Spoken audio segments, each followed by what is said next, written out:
first name gave him a great deal of information, which Paul noted in meticulous detail. The Jordanian said that in order for him to be taken to the grave, he must agree to be blindfolded. At the point where his eyes would be uncovered so that he could see the grave, he would have to pay the $150,000. Then he would be blindfolded once again and led back to the same place from where they started. As the proposal involved a certain amount of danger and unforeseeable events, Paul Pasanos decided to go back to Athens, then return in a month in order to complete his trip and see the grave. In conversations Paul had in Athens with archaeologist Rania Chagari, professor of Aristotelian philosophy Dr. Stanley Sfikas, and other distinguished experts, he sought to ascertain whether the information had been given by the Jordanian was scientifically sound. Some of the main questions that Paul asked his associates were the following. Was the sarcophagus containing Alexander's mummy crystal? Was it deep blue in color on top and had transparent white crystal at the sides, so one could see the mummy of Alexander? Was the sarcophagus filled with a strange liquid that covered Alexander's entire body? Are there historical or other references to this liquid? When Alexander's body was moved from Babylon to Alexandria or somewhere else, was the marble council table, together with his throne and the seats of his 12 aides, taken with it? Could Alexander's half-brother Aridaeus, who moved his body 2 years after his death, have changed the body for another? At the Syrian border, could you have handed over the first body of Alexander to Ptolemy and buried the real Alexander in secret catacombs under Amman? Archaeologist Rania Sagai expressed the view that the crystal sarcophagus could have been the real thing and that the council table and the throne and chairs could have accompanied Alexander's body in a special carriage.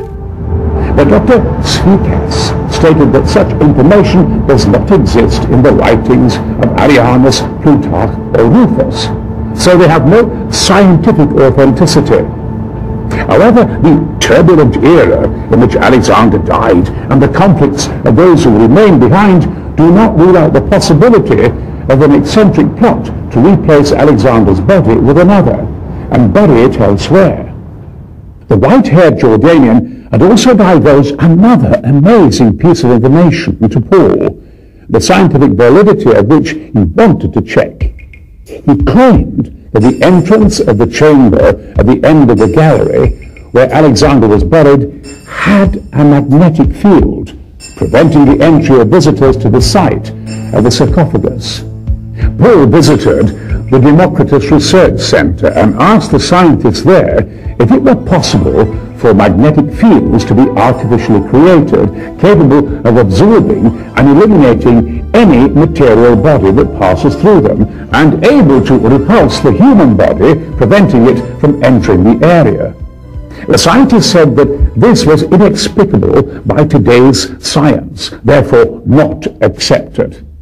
In reply to Paul's question whether it was impossible, the answer was, in nature, nothing is impossible. Excited by the idea that he might see Alexander's grave, even though its authenticity seemed unlikely, and that he may be able to give science the key to the story involving the most important mortal's grave of all time, Paul went to Amman once again and met with the same people. However, this time the difficulties were even greater because the group of Jordanians, and particularly the white-haired man, were obviously extremely worried that Paul may have revealed the secret to a third person, especially to people in the Jordanian government. There is no point in discussing the numerous problems that arose preventing Paul from seeing Alexander's grave even after 4 trips made for that purpose. However, he felt it was necessary to construct a computer-generated image of Alexander's grave as it was described to him by the Jordanian with the white hair. Perhaps what we will see may not belong to history, but exists only in the imagination of some people. But the following description is so impressive that its reconstruction seemed essential. Under the warm earth of Amman in Jordan, they say that there is a labyrinthine complex of underground galleries, which the white-haired Jordanian had called the New Pella. Most of these galleries have an unusual communications network with stone or marble doors which open vertically like garage doors and not like ordinary ones. Ancient Greek columns and statues are scattered throughout the galleries. In these rather indistinct photographs taken at the entrance to one of these galleries, we can see stones which bear inscribed Greek letters and a low-relief crest that is not clearly distinguished, but which the white-haired Jordanian claimed was Macedonian. This photograph shows the antechamber of the gallery, which purportedly houses the grave of Alexander the Great. At the entrance, which is exceptionally narrow, down on the stone floor, 3 animals are carved: a crocodile, a deer, and a serpent, inside the circle.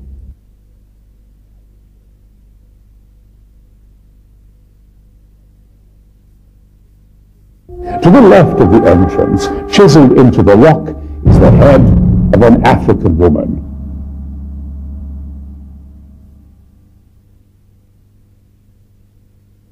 As soon as the visitor steps on the 3 animals to enter the gallery, he feels a peculiar pressure on his brain, a loud buzzing in the ear canal. When the visitor proceeds a little further, these sensations disappear. The color of the stone is a light greyish-white and is slightly shiny. Among the entire length there are texts etched into the rock, which contain excerpts from the epic of Homer's Iliad. The shape of the cavern is similar to a worm, or the letter S. After the first 6 meters from the entrance, we see quite a large opening to the left and right, which could be likened to the swollen belly of a worm.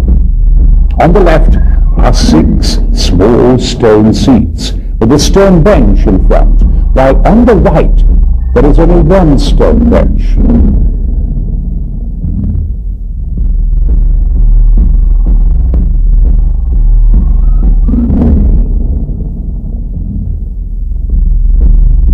Proceeding for the next 6 meters after the worm's belly, and as we approach an opening with 3 ascending stone stairs, we can feel a slight pressure which continues to increase until it stops us completely.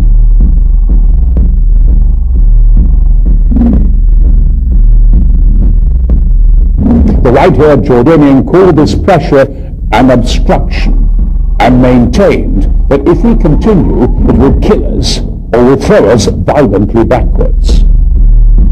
From the point where the pressure is slight, according to the Jordanian, we can see a circular chamber behind the opening with a magnetic field. This chamber can be likened to the huge round head of the worm. On the left is the sarcophagus of Alexander. The mummy is wrapped in a shroud, like the Egyptian type, but the head is left free. The sarcophagus is made of crystal, which is deep blue on the upper surface, while the sides are transparent white. The Jordanian noted that the mummy appeared to be covered by a strange liquid, completely still. But it is not liquid, but something else, he said at some point. On the sarcophagus lie Alexander's sword, shield, and Macedonian helmet.